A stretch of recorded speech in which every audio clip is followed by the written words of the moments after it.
So welcome everybody to Extreme Power No Handling Autocross, and today we're going to be using the 1958 Austin-Healey Sprite Mk1. That's 6 horsepower, torque and weight stats in stock form. So yeah, let's get into the upgrade shop and see what we can give it in terms of new engine. Obviously 45 horsepower is not all that much, so we are going to be asking it to deal with a fair bit.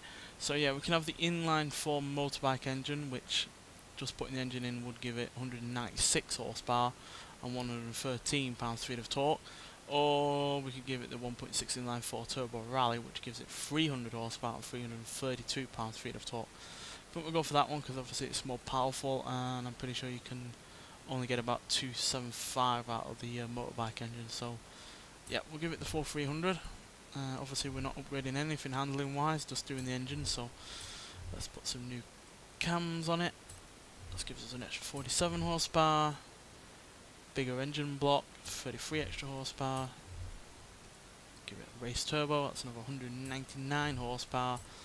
We'll take the restrictor plates off, so that's 89 horsepower added on, so that's 668 horsepower, 682 pounds-feet of torque. And it weighs 1,483 pounds. That is fairly good actually, to be honest. But I think we're going to have to upgrade the gearbox a little bit, because as you can see the top speed is only 122. I'm not sure if we're going to even get up to that kind of speed, but obviously I want a bit of leniency, so we're going to give it the street transmission. Doesn't really improve the acceleration, but as you can see it does improve the top speed to a reasonable amount. So yeah, that's all we're going to do outside of the engine, so let's install it. 49,000 credits, not all that much really for that kind of power that you're getting, but obviously this car does not have the widest of tyres, does not have the best suspension, and yeah, he's going to struggle as a result to put that power down, especially since obviously we're also dealing with the off-road elements and the rain. So yeah, this might be a bit of a handful, especially since it weighs so little, but nonetheless, let's get to the Autocross circuit.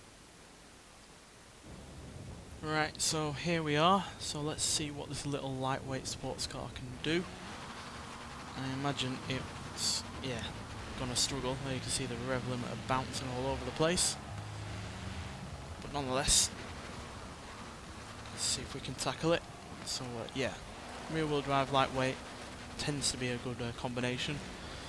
But that's usually when it's combined with good suspension, good tyres, good brakes, which this car now with all this extra power does not have. We're now asking it to deal with more than 600 horsepower extra with the same tyres, same width tyres, same suspension, same brakes, while still being just as lightweight. So yeah, might well struggle in terms of grip and traction, and probably won't be able to put all of that power down.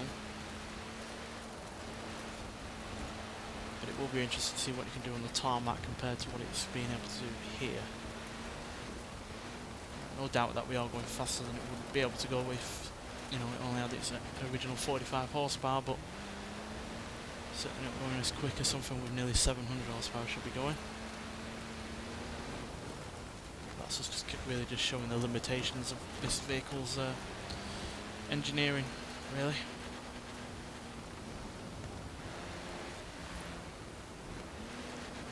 And again, we are asking it to deal with a lot that it was never designed for.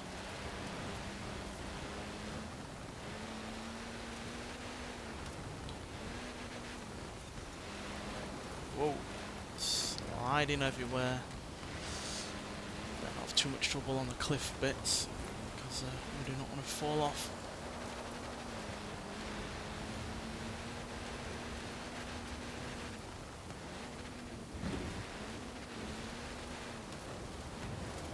Bouncy with the suspension there.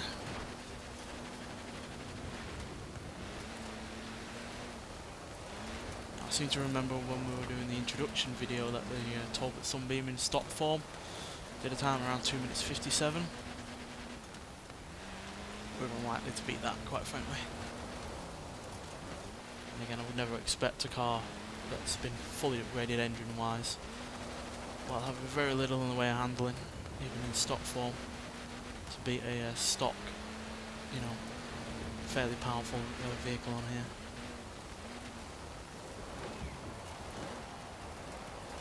Yeah, these brakes are not very good. Right, how's it going to deal with this tarmac section?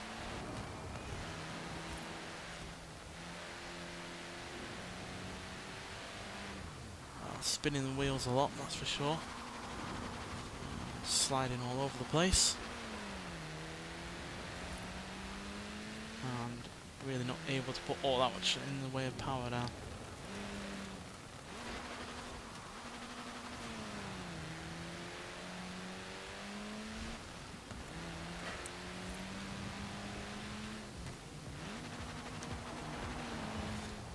There's our first lap though, 3 minutes 11 seconds, .325. So let's see what it can do in this final lap.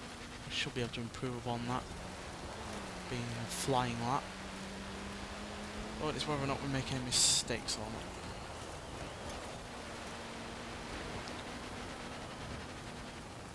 But if we do make any mistakes, I am not allowed to rewind. It's only if I miss a checkpoint that I'm allowed to rewind.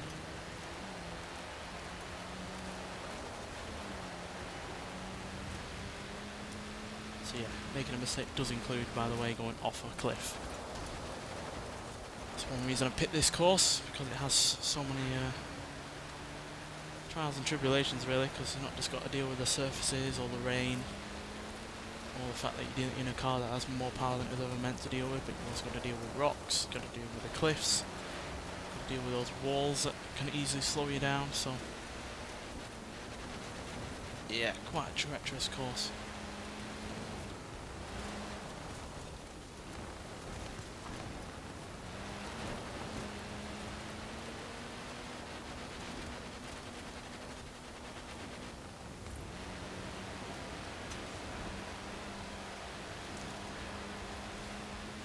Come on, put the power down. There's those walls I was talking about. God damn it.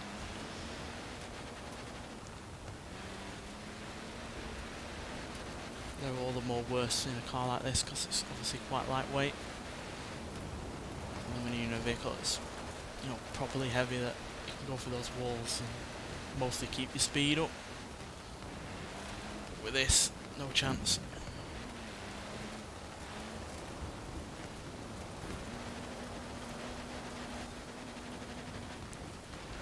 Seems like the best way to get this around a corner is just to slide it round.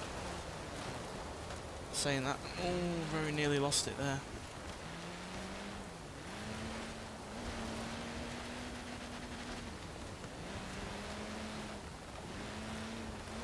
You can feel when the turbocharger kicks in on this car, because it suddenly lurches forward.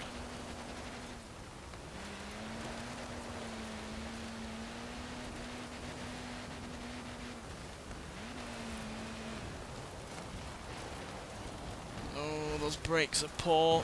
No. Again, we were going far faster than the car was ever meant to.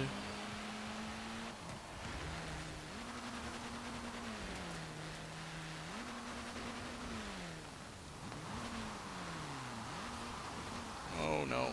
Oh, found the limits of the grip there.